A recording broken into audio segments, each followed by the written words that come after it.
வணக்கம். நான் யாழ்ப்பாணத்திலிருந்து வரேன். யாழ்ப்பாணம் குருநகரில் இருந்து நாங்கள் கிட்டத்தட்ட ஒரு 3 நாட்களாக யாத்திரையை தொடங்கியிருக்கிறோம். நீங்கள் நிறைய வீடியோக்கள் பார்த்துருப்பீங்க. நாங்கள் யாழ்ப்பாணத்துலேருந்து வந்த பூநகர்லேருந்து வந்தது எல்லா வீடியோவும் நீங்கள் பார்த்துருப்பீங்க. இப்போ நாங்கள் கத்தர் ரோட்டில் நிற்கிறோம். நாங்கள் இந்த யாத்திரை எனக்கு 2வது வருஷம். எனக்கு இது என்னென்னு சொல்கிறது, எனக்கு இது 2வது வருஷம் என்றபடியாக எனக்கு முதல் வருஷத்துலேயே நிறைய அனுபவங்கள் இருந்தது. அந்த அனுபவத்தை தான் இப்போ நான் உங்களுக்கு தெரிவிக்க போகிறேன். என்னென்னு சொல்கிறது, போன வருஷம் நாங்கள் கிட்டத்தட்ட எங்களோட ஒரு 400 பேர் 500 பேர்கிட்ட வந்திருப்பாங்க. நாங்கள் 2 குரூப்பாக வரோம். 2 பேரும் குருநகர், நாங்கள் வர்றது குருநகர் 5 மாடியில் இருந்து 5 மாடி சாமிகளோட தான் நாங்கள் மாலை போட்டு வாரினாங்க.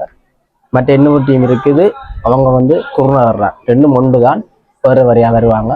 எங்கடையில 500 பேர்னா அவங்க இருந்து 1000 பேர் 1020 பேர் வருவாங்க. அப்படித்தான் இங்கே வருவாங்க. சில டைம்ல குறைய, சில டைம்ல கூடும். இப்போ நாங்கள் யாழ்ப்பாணத்திலேருந்து தொடங்கி யாழ்ப்பாணத்துல இருந்து நாவக்குழி வரைக்கும் 10 கிலோமீட்டர், நாவக்குழியில இருந்து மடு வரைக்கும் 95 கிலோமீட்டர்.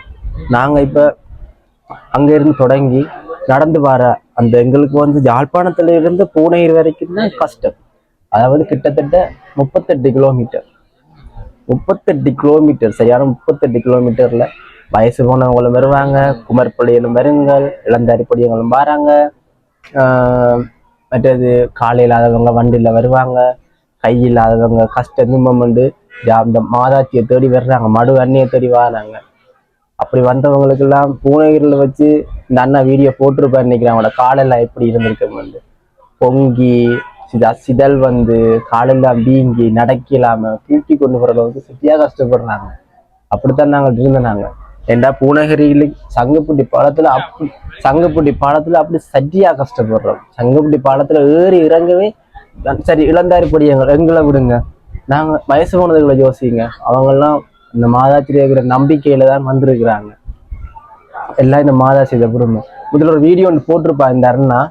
ஒரு அம்மா அவங்களோட அம்மாண்ட வாழ்க்கைக்கு தண்ட வாழ்க்கையை தியாகம் பண்ணி கிட்டத்தட்ட 5-4 வருஷமா கிட்டத்தட்ட வண்டியில வச்சு அவங்க உருட்டிட்டு வராங்க. சாக கிடந்த அம்மாவை இந்த மாதா காப்பாத்திருக்கின்ற ஒரு காரணத்துக்காண்டி இப்போவும் அந்த வண்டியில தள்ளிட்டு வராங்க.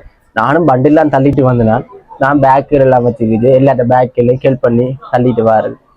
பூநகர்ல இருந்து தொடங்கி செம்மங்குண்டு 9 கிலோமீட்டர். 9 கிலோமீட்டர் நாங்கள் அங்கே இருந்து பகல் 1 மணிக்கு வலிக்கிட்டு, 1 மணிக்கு வலிக்கிட்டு காலம்ப 4 மணி 5 மணி 6 மணிக்கெல்லாம் கடைசியா சேர்ந்து எங்களோட அம்மாவுக்கு காலில் இவ்வளோ பெரிய கண்டல் ஒன்று நடக்கவே இல்லாது. அவங்களால துப்புரவா நடக்க இயலாது. செம்மங்குண்டு வர்ற பூநகர், யாழ்ப்பாணத்துலேருந்து பூநகரி வரும் பிறகு நடந்தவங்க, அதோடய அவங்க கால் சரி, அதுக்கு பிறகு நடக்கவே இல்லாது அவங்களால.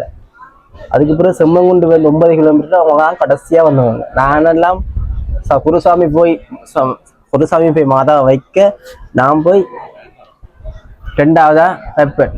ஏன்னா குருசாமியோட நான் நடந்து போறேன், அவற்றை நிலைக்க என்னால் எழுடிக்கலாம். அவரை மாதா வைக்க நான் போவேன், நான் போய் அங்கே இருப்பேன். கடைசியா வருவாங்க. நாங்கள் 5 மணிக்கு போவோம், எங்களோட அம்மாக்கெல்லாம் 9 மணி 10 மணிக்கெல்லாம் சேருவாங்க. இப்படித்தான் இப்போ நாங்கள் அதுக்கு பிறகு நடந்து சரியா கஷ்டப்பட்டு காலெல்லாம் பிஞ்சி தொங்கி, எனக்கு கூட தான் இப்ப கூட எனக்கு இந்த கால் நோய் இருக்குதான். நாங்கள் அடிப்படையாங்கள்லாம் போன வருஷம் வந்தேன். போன வருஷம் வரைக்கும் சரியா, போன வருஷம் முதல் முறை தானே. போன வருஷம் முதல் முறை வந்தது எனக்கு இதை தெரியாது. ஆனா நடந்தேன், சரியா நடந்தேன், ரொம்ப நடந்தேன். நடந்து வரும்போது எனக்கு போனோமோ காலெல்லாம் வீங்கினது, காலெல்லாம் வீங்கி சிதறெல்லாம் தண்ணி மாதிரி எல்லாம் புதுசு காலெல்லாம் இறுகி சரியா கஷ்டப்பட்டு நடந்து நாங்க குருநகர்ல இருந்து இங்க வரைக்கும் நல்லா தான் நடந்து நாங்க, இல்லையாண்டு இல்லை. மற்ற எங்களோட அம்மா கூட நல்லா தான் நடந்து வந்தவங்க. ஒரு ரோட்டு வழியில எங்களுக்கு எல்லாமே புதுசா இருந்துச்சு. இப்படி எல்லாரும் மரியை வாழ்க்கைன்னு சொல்லிக்கிட்டு போகும்போது கூட்டமா ஒரு குறுப்பா ஒரு குழுவா தான் நடந்து போவோம்.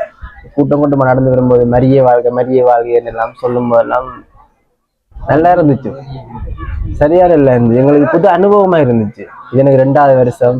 அதுக்கப்புறம் இரவு நடக்கும்போது ஒற்றுமையா நடக்கிறது, ஒருத்தவங்க தங்கச்சி இதுல இன்னொரு முக்கியமான அனுபவம் என்னன்னா, இது ஒரு குடும்பம். இந்த ஆண் பெண் என்ற வேறுபாடு இல்லாம, பாரபட்சம் இல்லாம, பெரிய ஆக்கள் சின்ன ஆக்கள்ன்ற இது இல்லாம எல்லாருமே ஒன்றுக்குள்ள இருக்கிறாங்க. பெரிய ஆக்கள் சின்ன ஆக்கள் என்றது, சின்ன ஆக்கள் பெரிய ஆக்கள் அப்படி என்று இல்லாம எல்லாருமே ஒன்றா இருக்கிறாங்க. ஒரே குடும்பம்.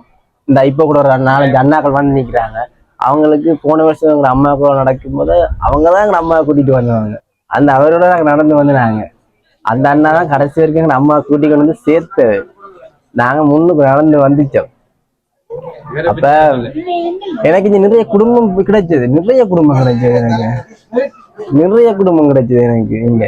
ஒவ்வொன்றும் புதுசு புதுசா அப்பா அம்மாக்கள் அண்ணா தம்பி சிநேகங்கள் அப்படி வந்து நிறைய நிறைய நிறைய கிடைச்சது எனக்கு. இப்போ போன வருஷம் நடந்ததுக்கு இந்த வருஷம் நடந்ததுக்கு எனக்கு என்னண்டு அவங்க போன வருஷம் ஒரு முறை வந்துட்டு போனதுக்கு இப்ப அடுத்த முறை இன்னொரு மகனா நினைச்சு கூப்பிட்டு எல்லாமே செய்வாங்க. பிள்ளையாத்தான் நினைக்கிறாங்க. எனக்கு இது ஒரு நல்ல அனுபவம்.